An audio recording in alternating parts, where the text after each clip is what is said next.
ನಿನ್ನೆ supreme court retired judge Gopal ಗೌಡ್ರು ಹೇಳಿದ್ದಾರೆ SIT ಪ್ರೋಬ್ ಆಗಬೇಕು ಧರ್ಮಸ್ಥಳದ ವಿಚಾರದಲ್ಲಿ. ಯಾಕಂದ್ರೆ ಇವತ್ತು ಕಂಪ್ಲೇಂಟ್ ಲಾಂಚ್ ಮಾಡಿದ್ದಾರೆ, ನಮ್ಮ ಮಗಳು ಇಲ್ಲೇ ಬಂದು ಮಿಸ್ ಆಗಿದ್ದಾರೆ ಅಂತ ಬಹಳಷ್ಟು ಜನ ಕೊಡ್ತಾ ಇದ್ದಾರೆ ಸರ್.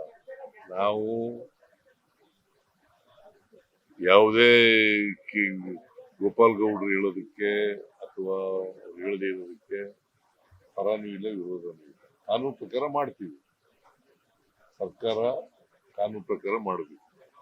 SIT ಮಾಡಬೇಕು ಅಂತಂದ್ರೆ SIT ಮಾಡ್ತೀವಿ. ಇಲ್ಲ ಇನ್ನ ಇಲ್ಲ. ಪೊಲೀಸ್ ಡಿಪಾರ್ಟ್ಮೆಂಟ್ನವರು ವರದಿ ಆಧಾರದ ಮೇಲೆ ಈಗ ಅವನೇನ್ ಮಾಡಿದಾನೆ, 10 ವರ್ಷ ಅಬ್ಸ್ಕಾಂಡ್ ಆಗ್ಬಿಟ್ಟಿದ್ದ.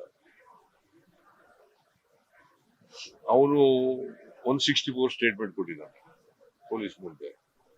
ಆ 164 ಸ್ಟೇಟ್ಮೆಂಟ್ ನಲ್ಲಿ ಅವನು ಏನ್ ಹೇಳ್ಬೇಕು ಎಲ್ಲ ಹೇಳಿದಾನೆ. ನಾನೇ ಊಟ ಹಾಕಿದ್ದೀನಿ ಅಂತ ಹೇಳಿದಾನೆ.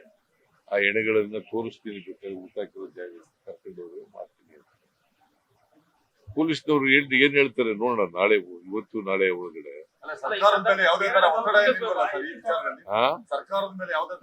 ಯಾವುದೇ ಒತ್ತಡ ಇಲ್ಲ. ಒತ್ತಡ ಹಾಕಿದ್ರು ನಾವ್ ಯಾರ ಮಾತು ಕೇಳಲ್ಲ, ಕಾನೂನು ರೀತಿ ಮಾಡ್ತೀವಿ.